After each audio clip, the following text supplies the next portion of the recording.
Hello students, जय CLC। मैं Kishore Shekhawat, faculty physics, team CLC Sikar. तो पेपर आपका हो चुका है। अब हम जो रोटेशन का अगला पोर्शन है जिसमें हम mainly torque, angular momentum, conservation, toppling वगैरह पढ़ेंगे। तो ये जो टॉपिक था उसमें मोमेंट ऑफ इनर्शिया अपने आप में बहुत इंपॉर्टेंट एक पार्ट था, और जो रिमेनिंग पार्ट है वो इससे भी ज़्यादा इंपॉर्टेंट है। और ये जो टॉपिक है यहाँ से क्वेश्चंस जो ना बिल्कुल 3-4 क्वेश्चन, 2-3-4 क्वेश्चन एवरेज हर साल नीट में पूछ जा रहे हैं। तो अब हम स्टार्ट करने वाले हैं लेक्चर 136 में रोटेशन, टॉर्क। और अभी हम टॉर्क को पहले समझेंगे। तो पहला पॉइंट अपना है आज का, वह है बेटा टॉर्क यानी बल आघूर्ण।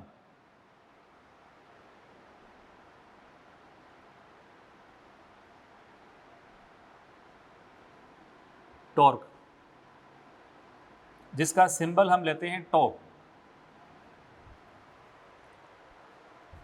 क्या है इसको हम पढ़ेंगे। तो जैसे मैं यहाँ शुरुआत में कुछ क्वेश्चंस ले रहा हूँ।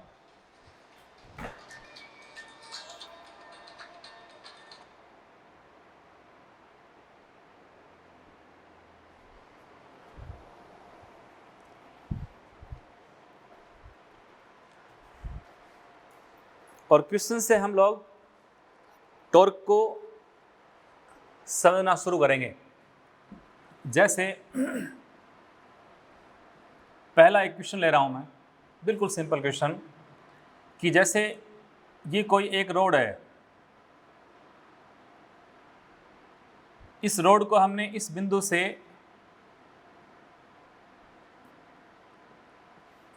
कील कर दिया, यानी इसको जैसे रोड है यहाँ एक अपन ने कील ठोक दी, और ऐसे करने के पश्चात इस कील के परितः ये छड़ गति करने के लिए स्वतंत्र है। तो अगर मैं अब इसमें यहाँ बल लगाता हूँ, ये बल लगा रहा हूँ, इस बल के लगाने से इस वस्तु में क्या होगा? क्या ये वस्तु स्थानांतरित गति करेगी? क्या नहीं कर सकती? क्या ये घूर्णन करेगी? क्या यस। क्या ये ओनली रोटेशन करेगी? क्या यस। तो एक प्रश्न ये है, यदि किसी वस्तु को उसकी किसी एक अक्ष के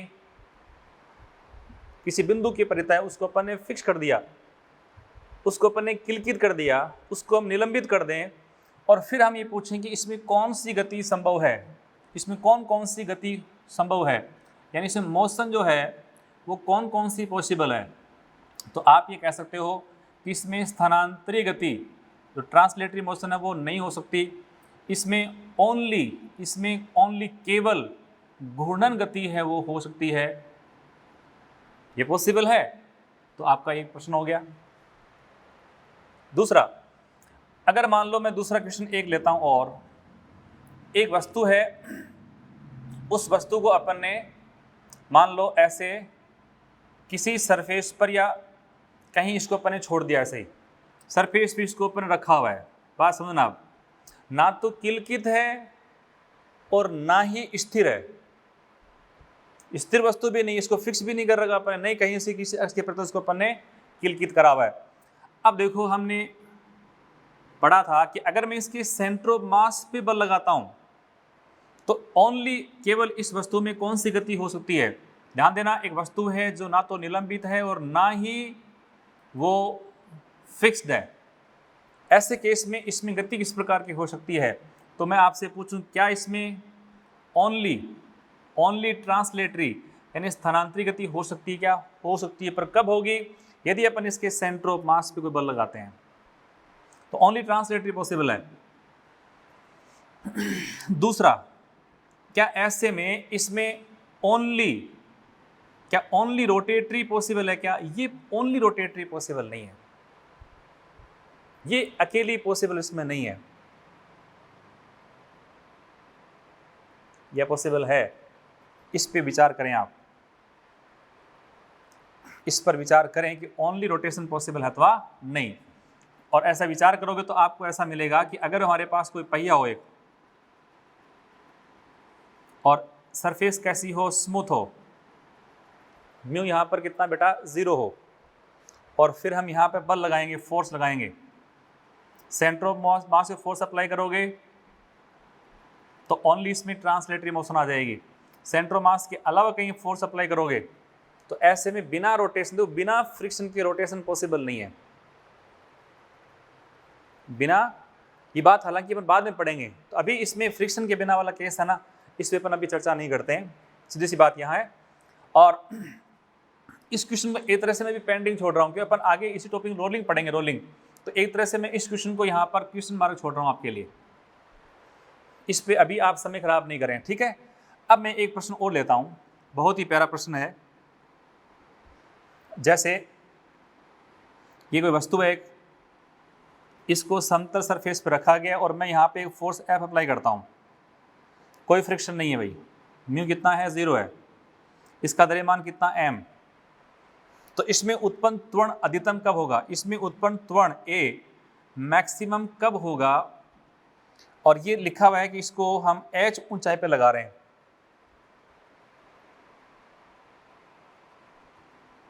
बताओ जी, आप जानते हो A कितना होता है, फोर्स बाय मास। तो क्या ऊंचाई पे डिपेंड कर रहा है क्या?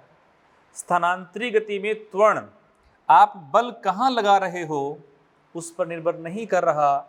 h के प्रत्येक मान के लिए इसका मान कितना मैक्सिमम, ध्यान देना, ये क्वेश्चन आपका है और इस क्वेश्चन को आप देख लें अपने मॉड्यूल में, स्टेज 3 का क्वेश्चन 36 है और उसने पूछा है कि h के किस मान के लिए ये मान, h के किस मान के लिए इसका त्वरण वो अधिकतम होगा। तो आप h इसकी ऊंचाई मान लो पूरी कितनी, कैपिटल S दे दिया आपको कि h ऊंचाई इसकी पूरी है, तो h/2 पे है कि h/3 पे है, कितने पर है, तो आप साफ देख रहे हो कि h पे डिपेंड नहीं कर रहा, नहीं कर रहा ना। तो यहां आपने देखा कि जैसे अपन किसी छड़ को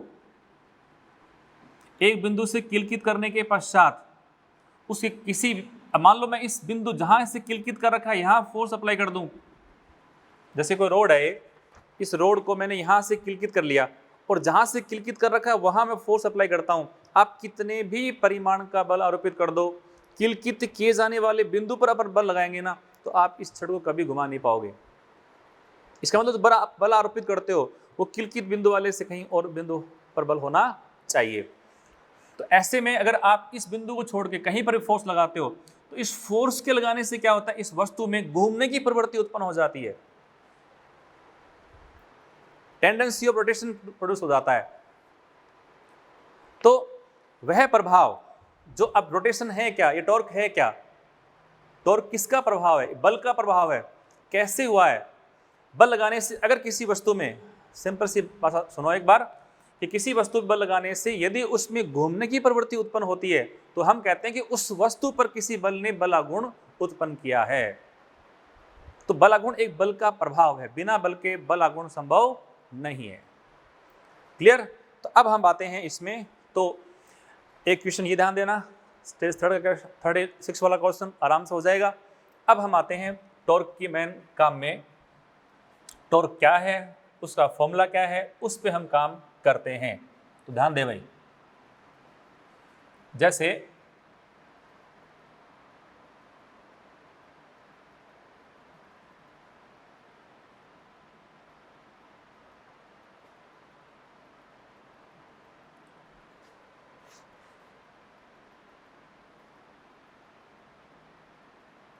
मान लो ये कोई रोड है,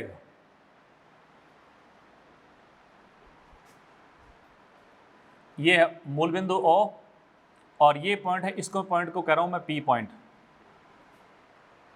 और O से P की तरफ ये है R डिस्टेंस। R P बिंदु का O के सापेक्ष पोजीशन वेक्टर है R। चाहूं तो मैं इसको RPO भी कह सकता हूं, चाहूं तो मैं इसको RP-RO भी कह सकता हूं, पर RO कितना ओरिजिन का है, 0 है, इसलिए इसको अपन RP ही लिखते हैं। बहुत इंपॉर्टेंट बात ये है मैन, इसी को अपन आगे काम में लेंगे। दूसरा देखो, यहां पर मैं एक छड़ ले रहा हूं और इस पर B पॉइंट वही लिख रहा हूं मैं, ये ओरिजिन है, ये पॉइंट आपका P है। अब मैं कुछ बदलाव कर रहा हूं, यदि इस P बिंदु पर मैं यहां पर इस तरफ कोई बल लगाऊं, देखो मैं S से कोई बल लगा दूं, एक P बिंदु पर F बल लगा दूं, ये बल की दिशा है ये। जो आर है ये आपने अभी बोला या आप जानते हैं आर है क्या बेटा? आर यहाँ पर है बिंदु P का स्थिति सदिश जिसकी दिशा O से P की तरफ है। अगर मैं इसको ऐसे शो कर दूं यूं, तो ये एक तरह से आर केप या आर की डायरेक्शन है। आर केप इस तरफ है, O से P की तरफ है, फोर्स इस तरफ है, आर इस तरफ है, फोर्स इस तरफ बेटा, समझ रहे हो?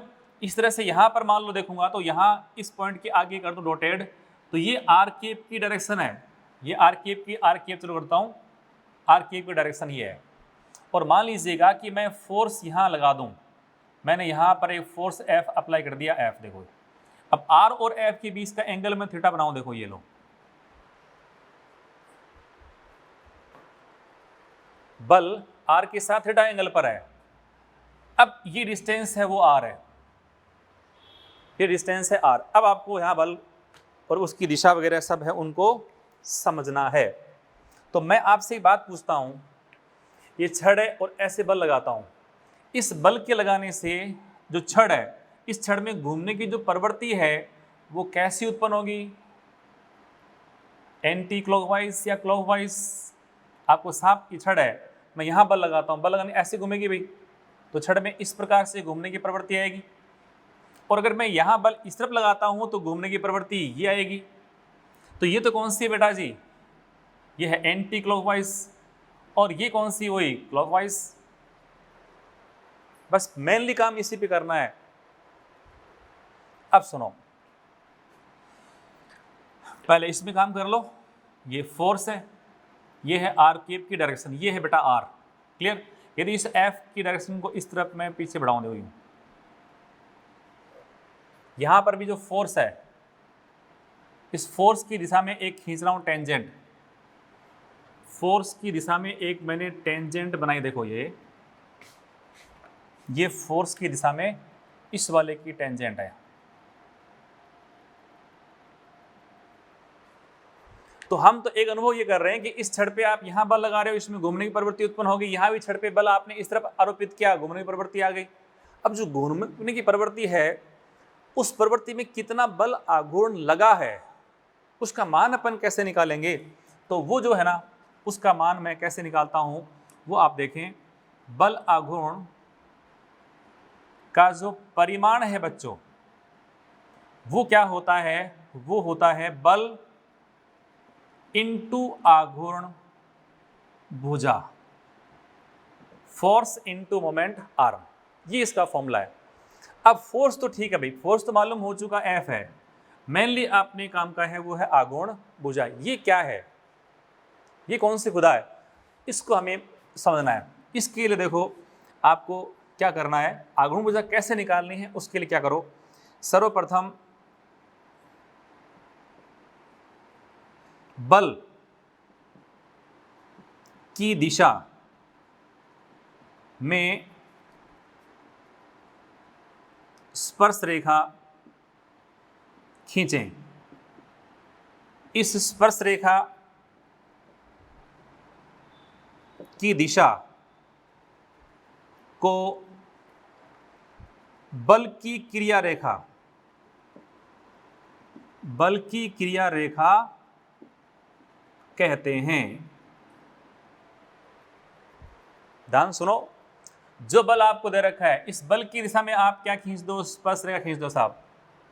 इस स्पर्श रेखा की जो डायरेक्शन है ना, ये जो आपने बनाई है, इसको जितना आगे पीछे बढ़ा दो साहब, बढ़ा दिया। ये बढ़ाने के बाद जो आपको ये रेखा मिलती है, इसको अपन कहते हैं action line of force, action line of force, बल की क्रिया रेखा। दूसरे वाले में भी हमने यहां बनाई है ये लाइन, तो इसको भी आप पूरा आगे पीछे बढ़ा दो, और इसको भी हमने क्या नाम दे दिया प्यारे बच्चों? इसको भी हमने कहा एक्शन लाइन ऑफ फोर्स, बल की क्रिया रेखा। सबसे इंपॉर्टेंट बस पार्ट यही है।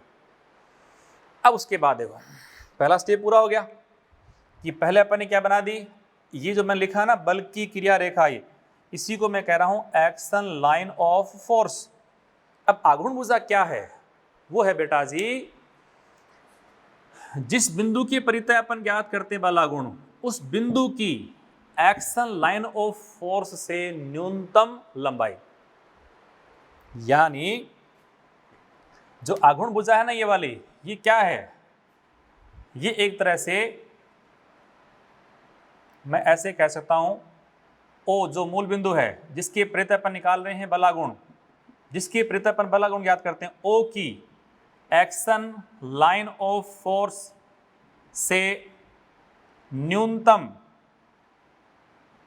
या लंबवत दूरी, न्यूनतम या लंबवत दूरी, ये आघूर्ण भुजा कहलाती है।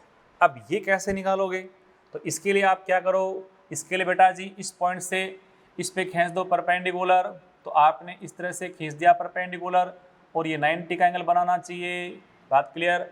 और ये जो डिस्टेंस है यही बेटा क्या है, इसी को अपन बोलेंगे आघूर्ण भुजा, यही मोमेंट आर्म कहलाती है, इसी को हम आघूर्ण भुजा कहते हैं। इसका मान अपने को निकालना है, उसको फिर यहाँ से गुणा करना है। इसी तरह से यहाँ पर भी आपको ये 90 यानी एक नॉर्मल खींचना है, विलंब खींचना है, और ये जो यहाँ से यहाँ तक की दूरी आ गई, इसी को हम आघूर्ण भुजा कहते हैं। इसका मान अपने को फाइंड करना पड़ेगा। अब देखो इस एंगल के थीटा होने पर ये सम्मुख कोण थीटा हो गया। अब ये आर है, अपन घटक करें आर कोस और आर साइन, या देखो ये 90 डिग्री कोण है, ये न्यून कोण है, इसके सामने कौन है, परपेंडिकुलर। तो जैसे भी आप करके हमें आर मालूम है, इसको फाइंड करना है। ये लंब, लंब बटा कर्ण क्या होता है, लंब बटा कर्ण होता है साइन थीटा। तो लंब कितना है बेटा जी, ये तो हमें फाइंड करना है, यही तो आपका आघूर्ण भुजा है। तो कर्ण इंटू कर्ण कितना, small r, r sine theta हो गया ना। तो कोई इश्यू है ही नहीं, आपको इसका वैल्यू मिल चुका है आघूर्ण भुजा का, वो है R sine theta. Clear, R sine theta मिल चुका है। ऐसा ही उसमें हो जाएगा, दोनों का एक ही तरह से खेल चलने वाला है। अब सुनो प्यारे बच्चों, इसमें हम वैल्यू पुट कर दें तो देखो फोर्स F इंटू ये हो गया आपका आर साइन थीटा, ये है बल आघूर्ण का परिमाण। क्लियर, तो इससे हम लोग इसका टॉर्क जो है उसको लिख सकते हैं are F sine theta. Clear, इसको मैं कह रहा हूं फॉर्मूला फर्स्ट, जिसमें आप ये देखो इस थीटा का मान मैं करता हूं 0 डिग्री, यानी यदि इस आर जो है ना ये फोर्स मान लो आप, इस फोर्स को मैं इस तरफ कर दूं,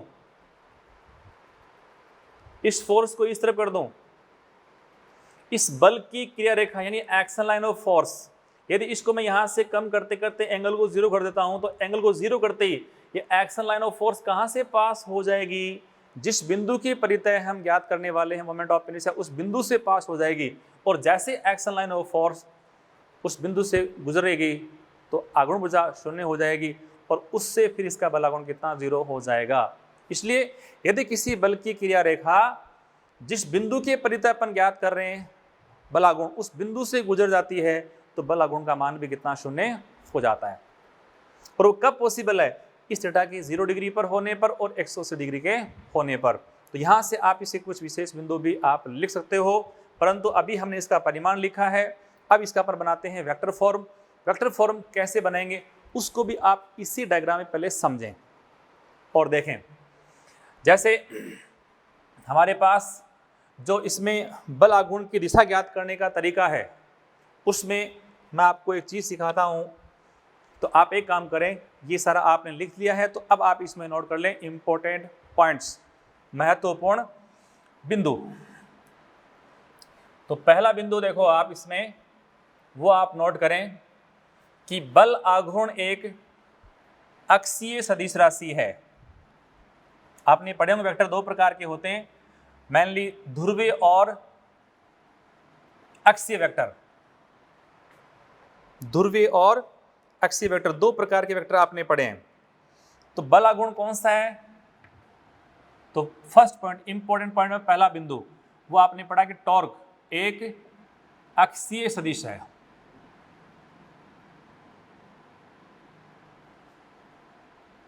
इसकी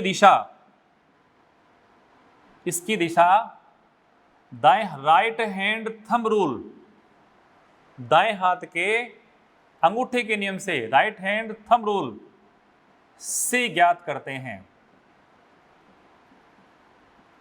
जो आपने C equal to A cross B से ज्ञात किया होगा, A को B की तरफ रोटेट करने पर अंगूठा किस तरफ गया था, वो C था, वैसा ही यहाँ पर होगा।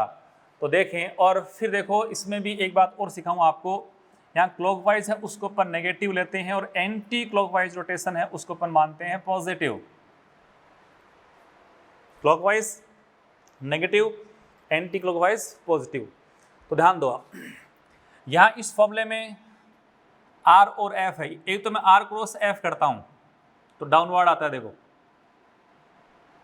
गौर करना, R क्रॉस F करने पर डाउनवर्ड, और डाउनवर्ड जो होता है ना उसको अपन लेते हैं नेगेटिव। ये और देखो आप, नीचे की तरफ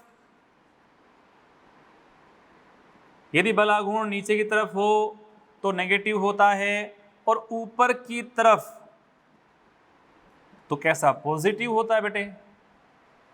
यानी नीचे की तरफ कौन सा आएगा, क्लॉकवाइज आएगा, ऊपर की तरफ कौन सा आएगा, एंटी क्लॉकवाइज आएगा। तो इस तरह से हम इसको पॉजिटिव और नेगेटिव लिया करते हैं। तो गौर करें अच्छे से, वापिस R क्रॉस F कर रहा हूं बेटा, तो थंब किस तरफ, मेरे नीचे की तरफ है, तो नीचे नेगेटिव पॉजिटिव कैसा, नेगेटिव है, तो कैसा आना चाहिए, क्लॉकवाइज, क्लॉकवाइज आया। परंतु इसी फॉर्मूले में F क्रॉस R करता हूं ऊपर की तरफ। एंड सिंपल सी पहले बात सोचो कि मुझे अब मैं इसका जो फॉर्मूला आपने लिखा है यहाँ तक कोई इश्यू नहीं है, अब मुझे इसको लिखना है, इसका वेक्टर फॉर्म लिखना है, इसका जो अदिश रूप है, यानी दूसरा देखो इसका फॉर्मूला मैं ऐसे कर रहा हूँ, मेरे पास इसका अदिश रूप तो मिल गया मुझे, वो तो है टॉर्क इज इक्वल टू है आर एफ साइन थीटा है। आर भी यहाँ पर पोजीशन के रूप में वेक्टर होता है, दो वेक्टर का गुणा वेक्टर है, इसका मतलब है कौन सा, आपने पढ़े दो प्रकार की गुणा,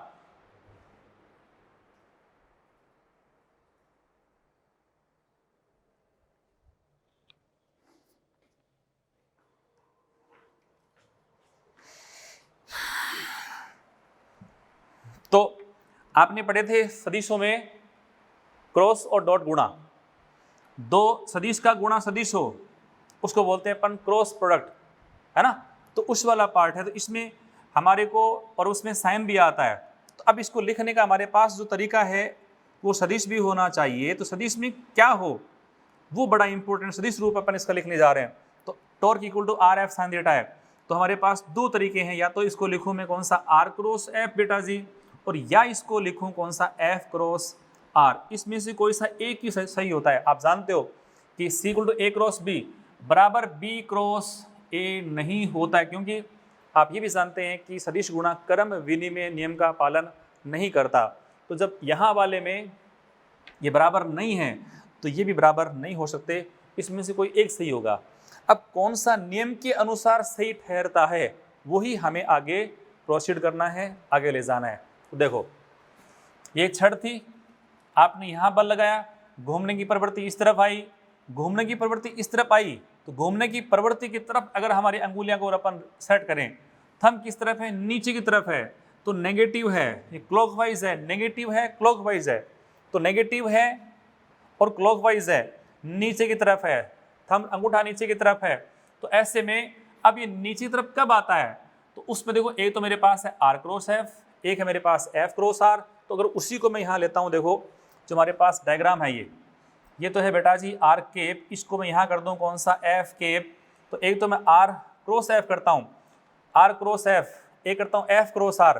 ध्यान दो, आर क्रॉस एफ करता हूँ तो कैसा डाउनवर्ड आ रहा है, उसको अपन क्रॉस से शो करते हैं। और इसी डायग्राम में यदि इसको आर और इसको मैं एफ के मान लूँ और मैं इसको एफ क्रॉस आर करता हूँ तो डॉट के रूप में आ रहा है, ऊपर की तरफ आ रहा है। इसको ऐसे मल्टीप्लाई करने पे और ऐसे मल्टीप्लाई करने पर तो हमारे अकॉर्डिंग कौन सा आया, आर क्रॉस एफ करने पे डाउनवर्ड आ रहा है, और देख लो वहां पर भी डाउनवर्ड था। इसका मतलब अब नेचुरली ये वाला सही है, ये कैसा गलत है, इसको आप कभी काम में नहीं लेंगे। तो torque is equal to r cross F, ये आपका सही फॉर्मूला बन जाएगा। तो क्वेश्चन आप करेंगे तो इसी से सॉल्व करने पड़ेंगे। क्लियर। तो अदिश रूप में ये है, सदिश रूप में ये है। अब इसमें देखो वापिस बात यहाँ आएगी कि टॉर्क की जो दिशा है, टॉर्क की दिशा आर व एफ तो सदिश हैं से बने तल के लंबवत होती है। जैसे R और F तल बन गया है, इस तल में बलागुण नहीं है। बलागुण किस तरफ है, या तो ऊपर की तरफ या नीचे तरफ, इस प्लेन में नहीं है। तो देखो आप, मैंने यहाँ तो या तो लिया था कैसा, मेरे पास दो आए थे, या तो क्रॉस के रूप में नीचे जस्ट माइनस के क्यूब की तरफ, या डॉट के रूप में प्लस के क्यूब की तरफ, ये इसकी दिशाएं हैं। तो दिशा का इसमें जानना सबसे महत्वपूर्ण है। आर क्रॉस एफ से इसको लेना था। अब वापिस देखो, ये काम सारे हो चुके, डायरेक्शन आपको मिल चुकी, क्वेश्चन अभी और करेंगे तो उससे मालूम हो जाएगा अपने को। तो चलो वापिस इसमें पहले एक बात और देखें, और उसको मैं डायग्रामेटिक और बनाऊं। देखो जैसे मैंने कहा, ये बेटा जी आर सदिश है, इसको मैंने यहाँ कर रहा हूँ एफ सदिश, और आर क्रॉस एफ मैंने करा तो बला गुण किस तरफ आया, क्रॉस के रूप में ठीक नीचे आ गया। बला गुण टॉर्क जो है वो नीचे की तरफ है। अब जैसे ये मान लीजिए आर है बेटा जी, ये इसको मैं फोर्स कह रहा हूँ, और ये हो गया नीचे ठीक इसके कौन सा, टॉर्क।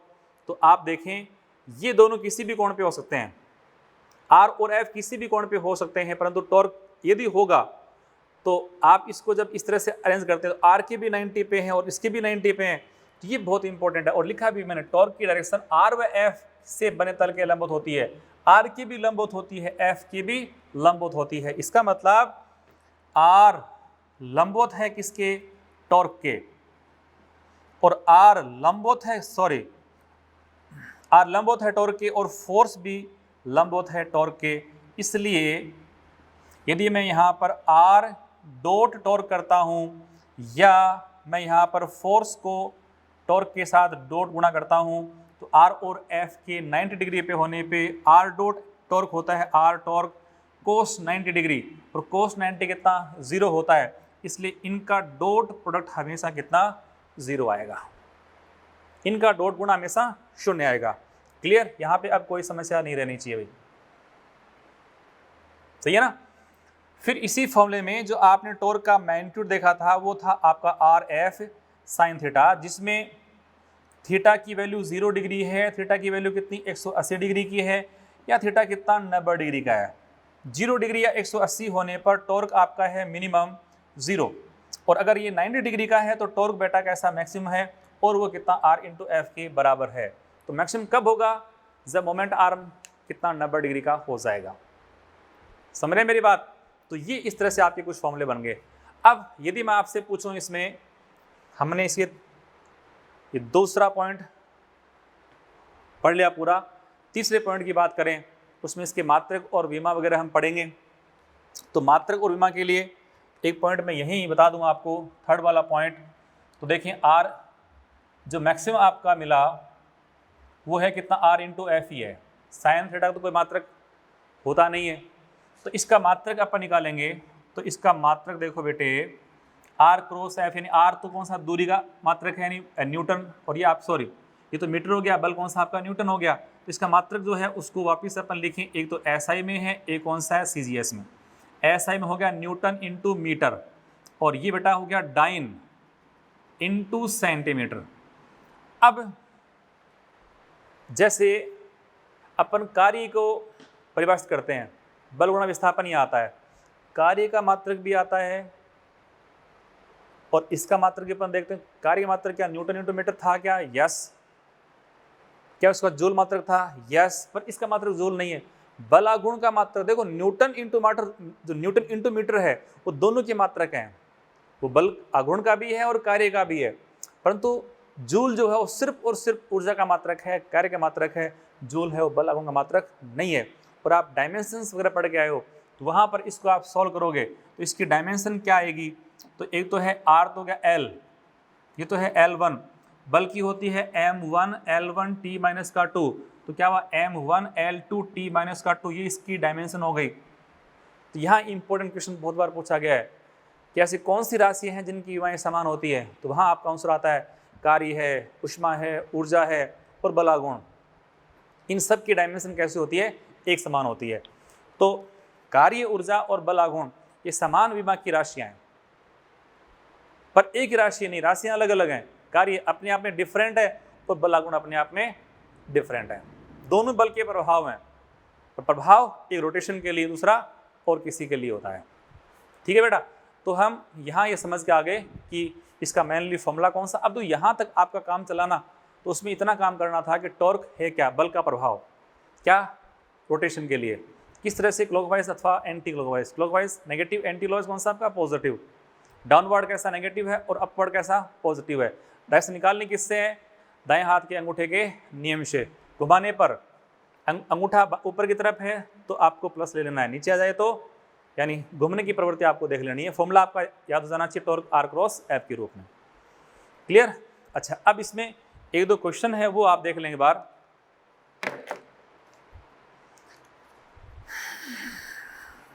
जैसे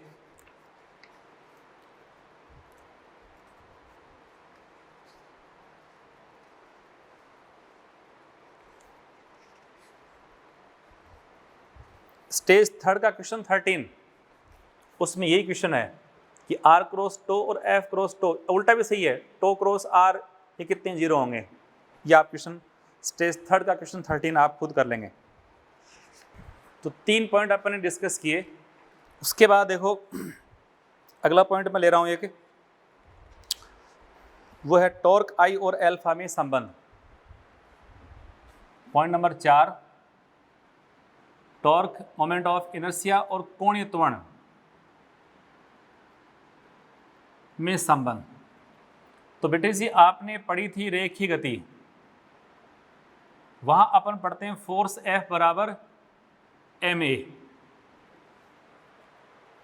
F बल है, m द्रव्यमान है और a रेखीय त्वरण। और जो कोणीय गति या जो घूर्णन गति है उसमें बल के तुल्य होता है बलागुण, और यहाँ जड़त्व द्रव्यमान के तुल्य है जड़त्व आघूर्ण, और a के तुल्य है अल्फा यानी कोणीय त्वरण। टॉर्क बराबर आई अल्फा, बहुत इंपॉर्टेंट है। नीट जी यहाँ से प्रश्न पूछता है, ये सदिश रूप में है, इसका मतलब जो दिशा किसकी कोणीय त्वरण की है वही बल आघूर्ण की है, या बल आघूर्ण दिशा में कोणीय त्वरण उत्पन्न होता है। ये बात आप नोट कर सकते हो कि बल आघूर्ण की दिशा में ही कोणीय त्वरण उत्पन्न होता है। क्लियर। अब इसको आदिश रूप में लिखना हो तो टॉर्क इज इक्वल टू आपका बन गया आई अल्फा। यदि आपको इसमें अल्फा फाइंड करना हो तो टॉर्क अपॉन आई हो जाएगा। यहां जो टॉर्क क्या है, टॉर्क है बेटा जी जिस अक्ष की परितः, जिस अक्ष के परितः है वस्तु घूमेगी घूर्णन करेगी, जिस अक्ष के परितः वस्तु घूमेगी या घूर्णन करेगी उस अक्ष के परितः है टॉर्क आपको फाइंड करना है, उसके अबाउट आपको टॉर्क लेना है। अच्छा, दूसरा जो आई है वो भी जिस अक्ष के परितः वस्तु घूमेगी उस अक्ष के परितः है बल आघूर्ण है। सॉरी, ये आपका मोमेंट ऑफ इनर्शिया है। जैसे एक एग्जांपल ले लेता हूं ताकि आपको ये बात समझ में आ जाए, बाकी इसके एग्जांपल और बाद में करेंगे अपन। मान लो ये कोई छड़ है एक, इसको मैंने इस बिंदु से कर रखा है किलकित। छड़ की प्रॉपर्टी है मास m है, लंबाई इसकी l है। अब क्वेश्चन ये है, इस एक समान छड़ के इस सिरे पर यहां मैंने F बल आरोपित कर दिया, तो आपसे पूछेंगे कि इस बल के आरोपित करने के ठीक पश्चात इसका अल्फा कितना है, इसका अल्फा आपको फाइंड करना है। तो कैसे करेंगे, तो मैंने कहा कि अल्फा वैसे है क्या बेटा, टॉर्क अपॉन आई है। आपको बस टॉर्क का मालूम होना चाहिए, आई का मालूम होना चाहिए। अब टॉर्क कैसे निकालेंगे, यहीं से जो सीखा था उसको अब अप्लाई करना आपको काम में लेना है। कैसे, देखो आप जब भी आप इसमें नेट टॉर्क निकालने हो तो नेट टॉर्क निकालने के लिए सबसे पहला काम है कि आप जो बल है, सुन लें, टॉर्क आप इसकी जब कैलकुलेशन करेंगे टॉर्क की, तो इसके लिए आप क्या करें, सबसे पहले जो बल आपने आरोपित कर रखा है, बल 1 है 2 जितने भी हैं, मान लो यहाँ बल 1 दिख रहा है आपको, तो इस बल की दिशा में आप खींच दो, स्पर्श रेखा खींच दी। इसको अपन ने क्या बोला, action line of force. Clear. और ये है बेटा इसकी रोटेशनल एक्सिस। ठीक है भाई, कोई दिक्कत नहीं है। अब इसमें मुझे बल आघूर्ण निकालना है। बल आघूर्ण क्या था, वो था फोर्स इनटू आघूर्ण भुजा, ये तो था भाई अपॉन आई। आई क्या था, मैंने भी बोला था आपको कि जिस अक्ष के परितः वस्तु घूमेगी उस अक्ष के परितः जड़त्व आघूर्ण। तो देखो वस्तु किस अक्ष के सापेक्ष, यहां बल आरोपित करने पे छड़ ऐसे घूमेगी ना, छड़ इस प्रकार से घूमेगी, तो इस O के सापेक्ष आपको लेना बल आघूर्ण। O क्या है? छड़ का एक सिरा है, और छड़ के सिरे के सापेक्ष यदि उसका लंबाई और आपको मास दे रखा हो तो आप जानते हो ये होता है ml²/3। तो I तो मेरे बेटा जी मिल गया आपको। यदि मैं इसी प्रश्न में यही एग्जाम्पल मैं ऐसे ले लूं, देखो इस छड़ को मैं इसके सेंट्रोमास वाले बिंदु से यहां से कर दूं किलकित, यहां से किलकित कर दूं और फिर यहां बल लगाता हूं F। फिर आपसे पूछता हूं तो इसका अल्फा डेस क्या होगा? मुझे वापस अल्फा निकालना है, तो मेरे पास वही क्वेश्चन है टॉर्क अपॉन I। मुझे वापस इसको सोल्व करना है, तो दोनों क्वेश्चनों की आप तुलना कर लो। तुलना करते आपको कहानी है वो मालूम हो जाएगी। तो देखो अब यहां बल आरोपित कर रहा हूं, बल आरोपित करने पर सबसे पहले क्या करो, बल की दिशा में खींचो स्पर्श रेखा, ये बन गई इसकी एक्शन लाइन ऑफ फोर्स, बन जा रही बेटे। अच्छा अब वापस मुझे इन दोनों के मान लेने हैं, तो पहले I का मान बता दो।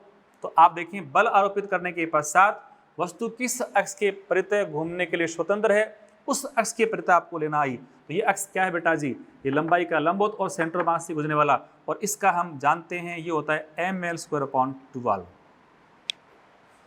ml²/12, समझे ना? तो इस तरह से बन जाएगा। तो टॉर्क अपॉन I कोई दिक्कत नहीं, आपने अल्फा इसका निकालना। अब टॉर्क की बात आई तो टॉर्क दोनों में चेक कर लो भाई, टॉर्क कितना है वो चेक कर लो। तो यहां टॉर्क कितना आएगा? तो ये तो मैंने कहा था फोर्स, तो फोर्स तो आरोपित कर रहे हैं वो हो गया। आघूर्ण ऊर्जा क्या थी? इस एक्शन लाइन ऑफ फोर्स और जिस बिंदु के परितः वस्तु घूमने स्वतंत्र है उसके बीच की लंब दूरी। तो इस बिंदु से आप इस पे लंब खींचेंगे तो यहां कटेगा, तो ये डिस्टेंस और ये डिस्टेंस क्या है? ये है बेटे जी इस छड़ की लंबाई। तो यहाँ आघूर्ण ऊर्जा क्या बन गई है? देखो F × L अपॉन ml²/3, और इसको सॉल्व करोगे आप तो एक तरह से ये आपका वैल्यू हो गया 3 ऊपर चला गया ना, तो 3 एक L से कट गया, 3F/ml, ये इसका आंसर आ गया। इस वाले में करोगे तो यहाँ टॉर्क कितना आएगा? ये फोर्स इनटू, देखो यहाँ डिस्टेंस तो ओनली इसकी आधी है, तो L/2 इसका टॉर्क आरम बन गया, ये बेटा L/2। तो FL/2 डिवाइडेड बाय दिस, तो ये हो गया आपका ml²/12। उसको उड़ा दूँ कितना? 6, एक है L यहाँ से कैंसिल हो गया, तो 6F/ml, ये इसका आंसर हो गया। तो उसकी तुलना में डबल हो गया,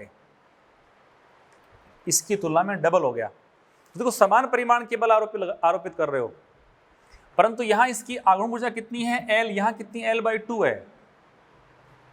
आघूर्ण ऊर्जा के कम होने से बल आघूर्ण यहां पे कैसा कम हो गया?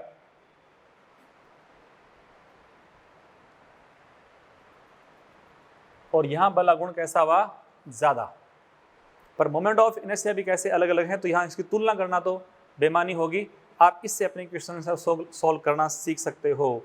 फिर देखो मैं एक क्वेश्चन और ले रहा हूं, वैसे इस ऐसे क्वेश्चन अपन और बाद में करेंगे। ये कोई छड़ है और इस छड़ को मैं यहां से कर रहा हूं इस बिंदु के परितः, तो इसको कर रहा हूं किलकित। ध्यान सुनना क्वेश्चन को। ये छड़ है, इसका मास m है, लंबाई l है। O के परितः इसको अपन ने कर दिया कील डाल दी, यहाँ पे किलकित कर दिया, और यहाँ एक डोरी से इसको बांध दिया। छड़ एक समान है, बाहर से कोई बल आरोपित कर रहे नहीं है। क्वेश्चन इतना सा है कि इस डोरी को हम जला दें या काट दें, इसको काटने के ठीक पश्चात इस डोरी में, इस छड़ में कितना कोणीय त्वरण उत्पन्न होगा? काटे जाने के ठीक पश्चात इसका अल्फा कितना होगा? इसका अल्फा कितना होगा, ये आपसे प्रश्न पूछ रहा है। तो अल्फा, अब पूरी छड़ में घूर्ण गति कौन सी है? रोटेशनल मोशन है। तो देखो अब कैसे करें भाई? तो सबसे पहले हमने बोला कि यहाँ पर बल की बल चाहिए, तो बल कैसे ज्ञात करोगे? चलो एक चीज मैं इसमें और सिखाता हूं। पहले इस पूरे सिस्टम बल कहां कहां पर है? एक तो बल आप आरोपित कर रहे हो, एक इस छड़ है ना, इस छड़ का सेंटर ऑफ मास यहां पर, और हमेशा पृथ्वी के सेंटर की तरफ ये mg भी लग रहा है। यहाँ पर भी इस पे नीचे की तरफ क्या लग रहा है, ये एम जी भी लग रहा है। तो इसमें जो बल है, देखो इस बल की यहाँ दो बल हो गए, एक तो आरोपित बल है, एक कौन सा एम जी है। तो आरोपित बल की एक्शन लाइन ये है, एम जी की एक्शन लाइन ए है, परंतु एम जी की एक्शन लाइन कहाँ से पास हो गई, ओ से पास हो गई, इसलिए इसका बल आघूर्ण कितना, 0 है। तो ओनली हमने इन दो एग्जाम्पल में बल आघूर्ण जो ज्ञात किया वो बाह्य बल का ज्ञात किया है।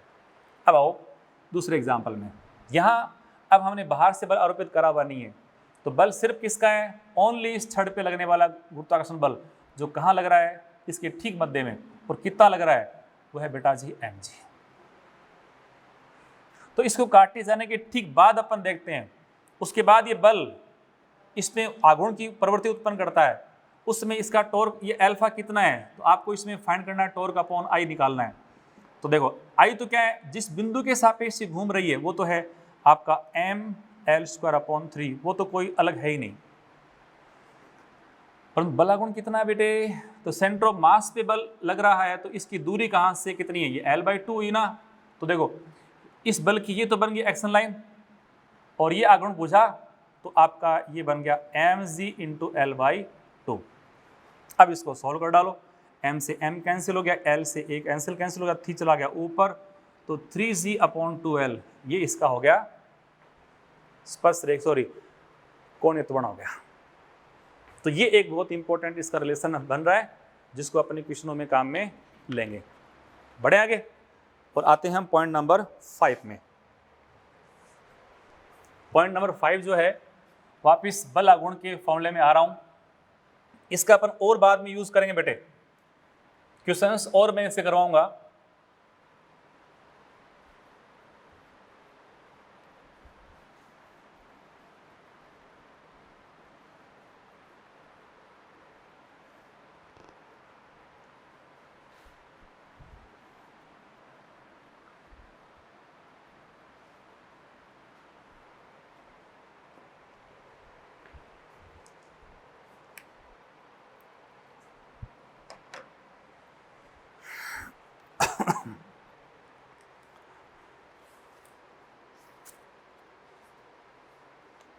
तो अगला पॉइंट है बेटे,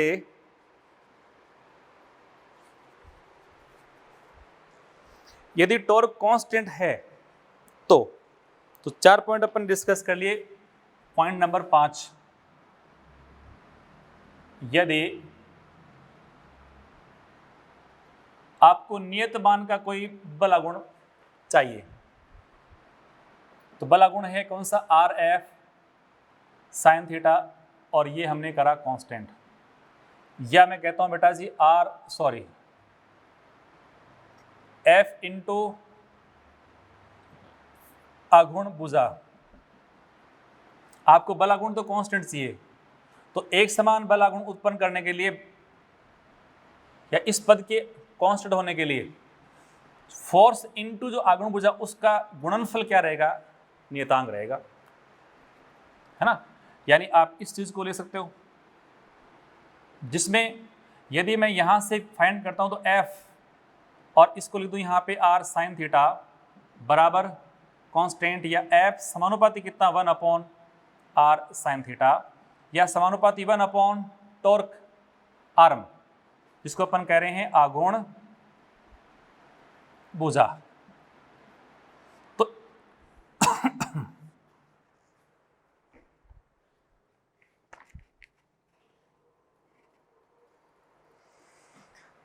यानी उपयुक्त परिमाण का बल आघूर्ण। तो इस पॉइंट को फिर समझ लें, पॉइंट नंबर 5 को कि हमें कांस्टेंट परिमाण का बल आघूर्ण उत्पन्न करना है। तो बल आघूर्ण अपन कांस्टेंट अगर उत्पन्न करना चाह रहे हैं तो RF sin थीटा, और इससे लास्ट में आ जाता हूं F समानुपाती कितना 1/R sin थीटा। आघूर्ण भुजा जितनी छोटी होगी आघूर्ण भुजा जितनी छोटी होगी बेटा जी, उतना ही F आपको अधिक चाहिएगा, और आघूर्ण भुजा जितनी बड़ी होगी F उतना ही कम चाहिएगा। और ये अपने दैनिक जीवन के जो बहुत सारे एग्जाम्पल है उसमें काम आता है। जहां पर भी हमें किसी वस्तु को घुमाना होता है, जैसे हमें किसी गेट को खोलना होता है, जब गेट को अपन खोलते, मान लो गेट, इसको गेट मान लो, मैं यहाँ इसको अपन ने क्लिक कर रखा है, मुझे इसको यहाँ से मान लो इसको पहले मैंने बंद कर रखा है, इसको खोलना है ऐसे, तो खोलने के लिए ये इसका कब्जा है यहाँ पर, इसको बोलते हैं हिंज, जहाँ से इसको अपन ने पाइवट कर रखा है। अब इसको ओपन करेंगे तो एक तो मान लो बल यहाँ अप्लाई करके मैं इसको ओपन करता हूँ, एक मैं बल यहाँ अप्लाई करके ओपन करता हूँ, एक यहाँ अप्लाई करके ओपन करता हूँ, एक इसके ठीक पास। तो आप क्या कर रहे हो, जब यहाँ बल टाई को खोल रहे हो तो ये इसकी टॉर्क आर्म है, जब यहाँ से इसको खोल रहे हो तो ये इसकी टॉर्क आर्म है, यहाँ से इसको पकड़ के खींच रहे हो तो ये टॉर्क आर्म है। जितना पास अपन आ रहे हैं टॉर्क आर्म उतनी ही कम होती जा रही है। अब इस गेट को खोलने के लिए बलागुण आपको फिक्स चाहिए भाई, इसको खोलना है तो आपको बलागुण फिक्स है वो चाहिए, परंतु जो बल आप आरोपित करने वाले होंगे वो इस बात पे डिपेंड करेगा कि अपन उसको कहाँ से पकड़ के खींच रहे हैं। जितना अपन पास आएंगे टॉर्क आर्म घट जाएगी, उतने बलागुण लेने के लिए बल आपको अधिक चाहिएगा। तो गेट खोलना है तो उसको जहाँ से अपन ने किलकित कर रखा उसके पास से खोलना आसान रहेगा कि उसके ठीक सिरे से, जस्ट दूर वाले सिरे से, और दूर वाले से अपन खींचेंगे तो आघूर्ण ऊर्जा के अधिक होने से बहुत कम परिमाण का बल आपको लगाना पड़ेगा। जितना गेट लंबा होगा उसको खोलना उतना ही आसान होगा, उसको उतने कम बल से अपन खोल सकते हैं। पेचकस छोटे होते हैं, बड़े होते हैं, बड़े पेचकस होते हैं, उससे अपन आसानी से खोल सकते हैं। तो ये बहुत सारे जो एग्जाम्पल है उनमें अपन इसको उपयोग में लेते हैं।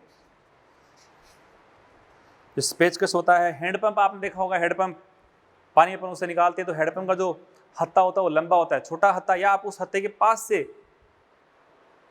उसको ऊपर नीचे करते हैं तो बहुत जोर आता है, और सिरे से उसको आप ऊपर नीचे करते हो तो बहुत आसानी से वो मूव करता है और अपन उसको काम में ले पाते हैं।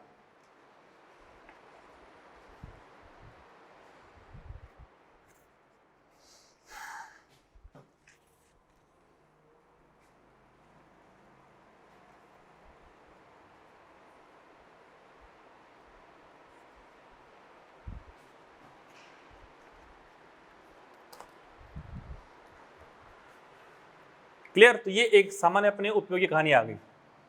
अब छठा पॉइंट एक और देखो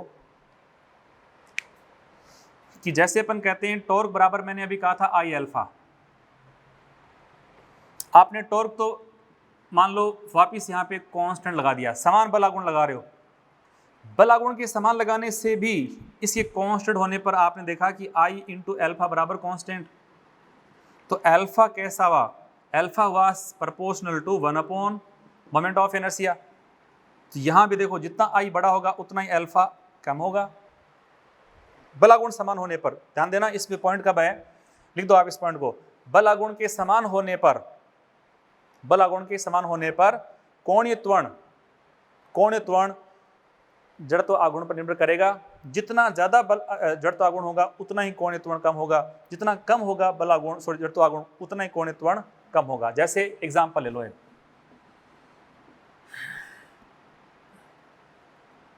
ये कोई छड़ है, इसका ये सिरा है लकड़ी का बना हुआ, ये बना बेटा जी स्टील का, और ये लंबाई L/2 है, ये भी लंबाई कौन सी L/2 है। इसको अपन इस अक्ष के सापेक्ष घुमा रहे हैं, कैसे, नियत बलागुण से। बात समझ आई क्या, कैसे? तो चलो मैं यहां बल लगा दूं F, मैं यहां इससे बल लगा रहा हूं।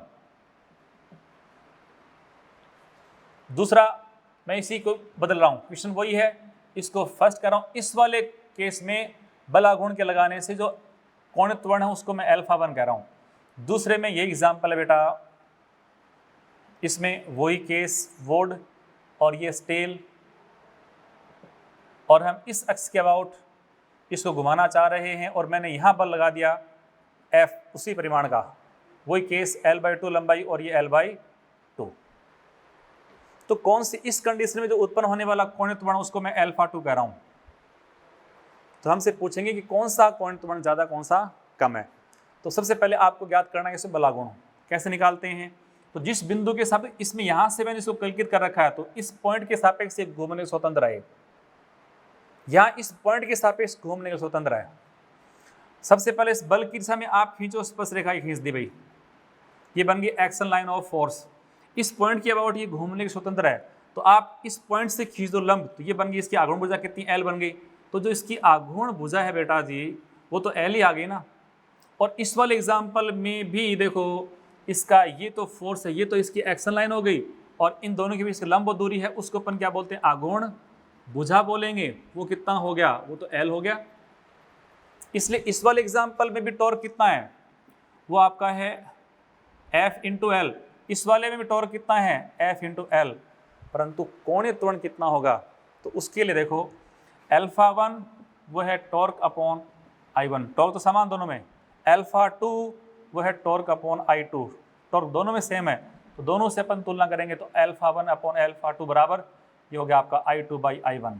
अब आपको बताओ, मैंने पहले सिखाया था, ये एग्जाम्पल बता चुका हूँ, इसमें वस्तु इस अक्ष के अबाउट घूमने के लिए स्वतंत्र है, जिसमें देखो हल्के वाला भाग पास है, भारी वाला भाग दूर है, more mass more distance more moment of inertia. इसका मतलब I1 है वो कैसा ज़्यादा है।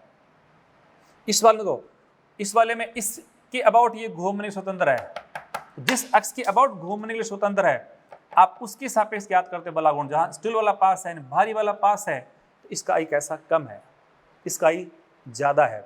यानी आप इसमें देख सकते हो कि I1 का मान I2 से बड़ा है। जब ये बड़ा है तो अधिक संख्या से भाग देंगे तो एक से कम आ गया है, और सीधे से यहाँ भी देखो इसके अधिक होने पर ये कम हो गया, तो α1 का मान है वो α2 से छोटा हो जाएगा। ऐसा एग्जाम्पल एक और देखें,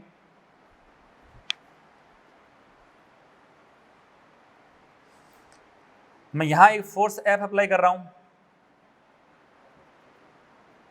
यहां वस्तु इस अक्ष के अबाउट घूमने स्वतंत्र है, और इस वाले में मैं इसके अबाउट इसको घूमने के लिए स्वतंत्र मान रहा हूं।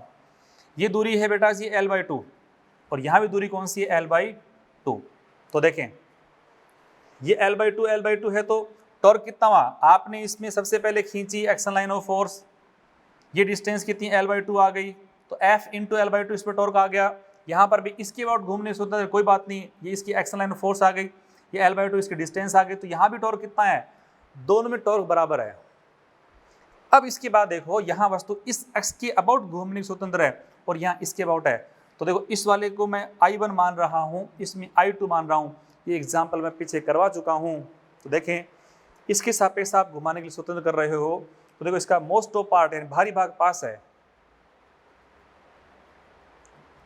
भारी भाग इसमें पास है। जब भारी भाग पास है तो इसका I कैसा बेटा, इसका I कम है, उसका I ज़्यादा है। इसके I कम होने से इसका अल्फा ज़्यादा है, यानी α1 है वो α2 से बड़ा है। ठीक है, तो कुछ एग्जाम्पल्स करते हैं। एग्जाम्पल हम लोग करने वाले हैं, torque is equal to R cross F पर। सूत्र तो बना लिया, पर सही रूप में कैसे काम करता है, ये क्या था, बिंदु P का पोजीशन वेक्टर था, किसके सापेक्ष था, O के सापेक्ष, O था मूल बिंदु। तो इसमें ढंग सही रूप में इसको समझे, F तो दे रखा है अपने को, ये सबसे इंपॉर्टेंट है।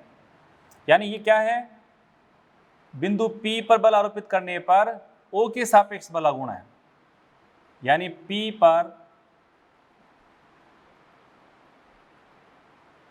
बिंदु P पर F लगाए जाने पर O के सापेक्ष या O के परितः, O के परितः है बल गुण है।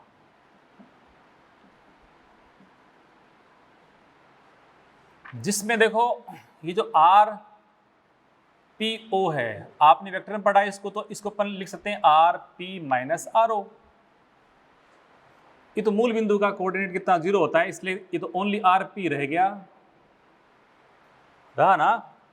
परंतु अगर इसी को मैं उल्टे रूप में लेता हूं, कि उल्टे रूप में कैसे, बिल्कुल जैसे इसको उल्टा ले रहा हूं, जैसे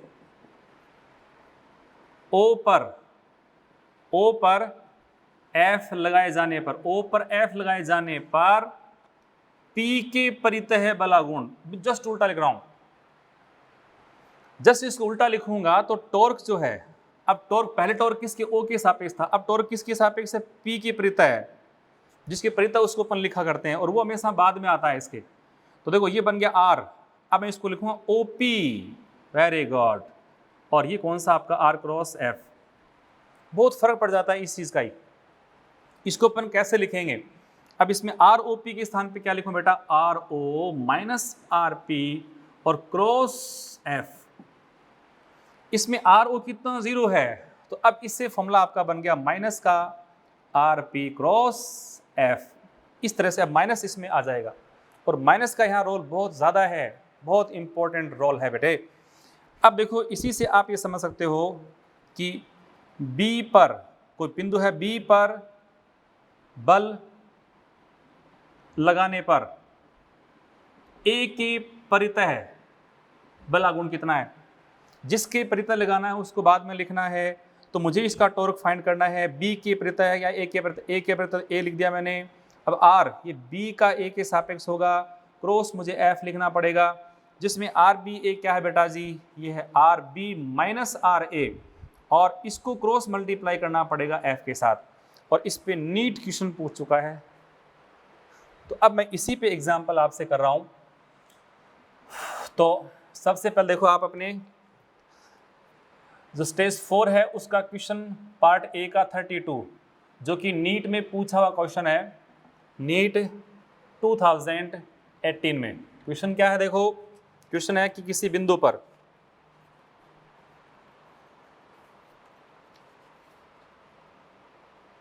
टू जीरो माइनस थ्री,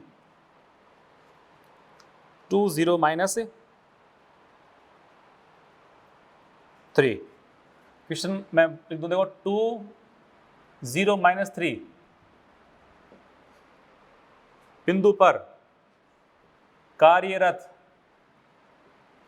बल, और बल दे रखा है बेटा जी अपने को 4i cap plus 5j cap minus 6k cap का किसी दूसरे बिंदु 2 -2 के परितः बल आघूर्ण आपको ज्ञात करना है। नीट में पूछा प्रश्न है, बिल्कुल कॉन्सेप्ट के साथ आपको करना है, और मैंने क्वेश्चन कैसे करना है मैंने उसकी पूरी बातें आपको सिखा दी है। तो देखो मुझे इसमें टॉर्क फाइंड करना है, किस बिंदु के सापेक्ष, इस बिंदु के सापेक्ष, जिसके सापेक्ष मान लो कुछ भी, मैं इसको मान लेता हूँ, इसको पॉइंट को मैं ए मान लेता हूँ, इसको चलो बी मान लेता हूँ। तो मुझे बी के सापेक्ष ज्ञात करना है, तो मैं क्या लिखूंगा, R A B cross F. अब आर ए बी क्या, पहले इसको निकालना पड़ेगा ना, ये है बेटा जी R A minus are B, और इसको फिर क्रॉस मल्टीप्लाई करना है एफ के साथ। तो देखें r A minus are b, तो ये पॉइंट ए है, इसके कोऑर्डिनेट में से इसको आप माइनस करके फाइंड कर सकते हो ना। तो देखें इसमें 2 और 2 माइनस हो चुके, तो आपका आई वाला पार्ट 0 हो चुका, तो मैं इसके स्थान पे क्या लिखूं, देखो 0i केप, 0i केप। उसके बाद देखें इसमें से इसको माइनस करता हूँ, 0 माइनस इंटू माइनस का 2, तो प्लस का कितना हो गया, 2j केप हो गया। फिर देखें, फिर मुझे इसमें से इसको माइनस करना है, तो माइनस के 3 में से माइनस का 2 माइनस करना है, माइनस माइनस प्लस हो गया, तो माइनस का 1 के केप।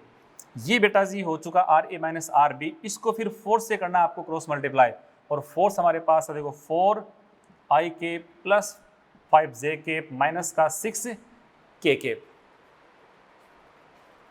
अब इसको आपको जब क्रॉस मल्टीप्लाई करना है तो आप इसको किससे करेंगे, इसको मैट्रिक्स मेथड से कर लें सॉल्व। और कैसे इसको सॉल्व करते हो ये आपने वेक्टर वाले में पढ़ा, फिर सीख लो। अब इसमें आर क्रॉस एफ करना है, तो पहले ये वाला उसके बाद ये है, तो सबसे पहले आपने सीखा होगा इसको आई जे के अपन बना लेते हैं। और मेरा तरीका ये रहता है कि मैं आई वाले स्टेप को एक बार और लिख लेता हूँ, जिससे कि कैलकुलेशन आपकी आसान हो जाती है। जैसे देखो आई जे में, इस वाले में देखो 0 2 -1, 0 2 -1, और आई वाला 0 था उसको एक बार फिर बना लिया। फिर फोर्स वाला उसको लिखो तो 4 5 माइनस का 6, आई वाला मैंने एक बार फिर लिख दिया। अब मुझे इसका आंसर निकालना है सीधे। देखो तो सबसे पहले आपको इसमें ये देखना है कि आई वाला पार्ट कितना है, प्लस इसमें जे वाला पार्ट कितना है प्लस इसमें जो के वाला पार्ट कितना है, बस ये तो आंसर है। चलाओ काम को।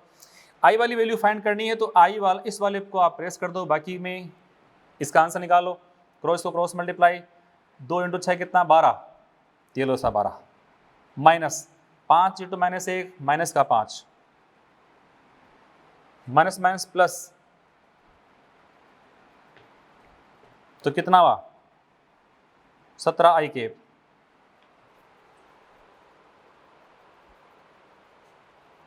0 2 -1 0 2 -1 ठीक है, 4 5 -6 0 ठीक है।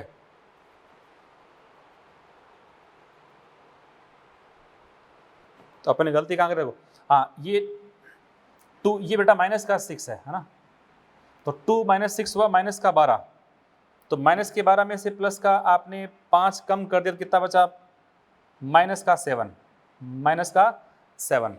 तो पहला पार्ट क्लियर हो गया। अब दूसरे में आ जाओ। जब दूसरी वैल्यू फाइंड करनी है तो क्या करें आप, जे वाला इस वाले को प्रेस कर दो। अब जो बच गया उसको देखो, -1 × 4 माइनस का 5, तो आपने यहाँ क्या लिखना है माइनस का 5, फिर फॉर्मूले का माइनस और ये होगा 0, तो ये आपका आंसर आ गया प्लस माइनस का 5 जे के माइनस का 5 जे के 1 × मैंने कहाँ गड़बड़ कर दी भाई, माइनस का 1 × 4 कितना, सॉरी 4, तो माइनस का 4 क्लियर। अब मुझे के वाला फाइंड करना है, तो इसको तो हटाओ, पीछे आ जाओ इसमें आई वाले और जे वाले से, तो 0 × 5 बेटा, यानी देखो के वाला वैल्यू फाइंड करना है तो आगे प्रॉब्लम रहती है, इसलिए मैंने आई वाला यहाँ रखा था ना, तो उसके लिए जैसे मैं यहाँ आता हूँ तो वापस बैक आ जाओ और बैक आकर के वापस उसको चेक कर लो। तो देखो 0 × 5 0 माइनस, फिर 4 × 2 कितना 8, तो आपका आंसर आ गया माइनस का 7 आई केब माइनस का 4 जे केब और माइनस का ही 8 के केब। तो ये ऐसे हमको क्वेश्चंस करने हैं। एक क्वेश्चन और देखो, ये है बेटा जी स्टेज फर्स्ट का क्वेश्चन 38। वहां क्वेश्चन लिखा है कि एक बल दे रखा है F, बल है बेटा जी माइनस का 2 आई केब प्लस जे केब माइनस का 3 के केब का स्थिति सदिश, इसको जहां बल लगा रखा है उसका दे रखा है R, 3 आई केब माइनस का 4 जे केब और प्लस का 5 के केब। तो पूछा है कि मूल बिंदु के परितः बलागुण ज्ञात कीजिए। ओ मूल बिंदु के सापेक्ष पूछ लिए, तो आरपी है वैसे, ओ के सापेक्ष पूछ लिया आपको, तो टॉर्क ओ के सापेक्ष, तो क्या आरपीओ लिखना पड़ेगा, क्रॉस एफ, और आरपीओ तो आरपी होता है, तो आरपी क्रॉस एफ ओनली, इसको आपको इसके साथ क्रॉस मल्टीप्लाई करना, आंसर निकाल लेना है। ये आप आराम से कर लेंगे। एक अपने स्टेज फर्स्ट का क्वेश्चन 39 है, उसको पढ़ें। उसमें लिखा है एक बल दे रखा है और लिखा है कि एक बल मूल बिंदु पर स्थित किसी बिंदु पर कार्यरत है, यानी जैसे ये मूल बिंदु है और आपने यहां पर कोई बल लगा दिया, ये इस बिंदु पे लगा दिया बल, और फिर पूछ रहा है कि मूल बिंदु के परितः ही बलागुण पूछ लिया। बल कहां आरोपित किया, मूल बिंदु पर, इसके कोऑर्डिनेट कितने हैं 0 0 0। पूछा भी किसके सापेक्ष, मूल बिंदु के परितः, वो भी कितना 0 0 0। इसका मतलब यहां आरपीओ 0 हो चुका। अब इसको मैं क्रॉस मल्टीप्लाई करूं, बलागुण कितना 0 आ गया। वैसे भी मैंने कहा था यदि किसी बल की क्रिया रेखा जिस बिंदु के परितः अपन बलागुण ज्ञात करने जा रहे हैं, यदि उसी से निकल जाती है तो उस आरोपित बल का बलागुण कितना 0 होता है। इसलिए इसका आंसर कितना हो जाएगा 0 हो जाएगा।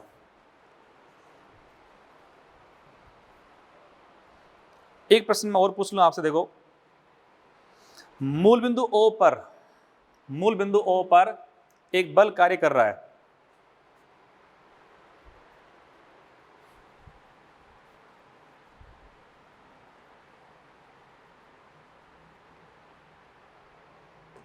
मूल बिंदु O पर एक बल कार्य कर रहा है,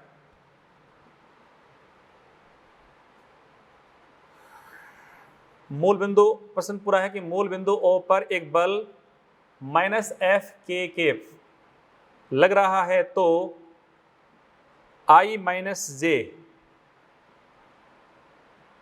बिंदु के परितः टॉर्क ज्ञात करें। बल आरोपित कर रखा है मूल बिंदु पर और पूछा अपने इस बिंदु के सापेक्ष मूल बिंदु पर लगा रखा है, तो आपको टॉर्क जो ज्ञात करना है इस बिंदु की परितः निकालना है, यानी आर, ये आर पी एक तरह से। तो क्या लिखूंगा, r o p cross F. क्या लिखूं इसको, आर ओ माइनस का आर पी क्रॉस एफ। ये 0 हो चुका, तो माइनस का आर पी क्रॉस एफ करना होगा। इससे हमें प्रश्न फाइंड करना पड़ेगा। तो इसको पूरा सॉल्व कर दो मैं आपको।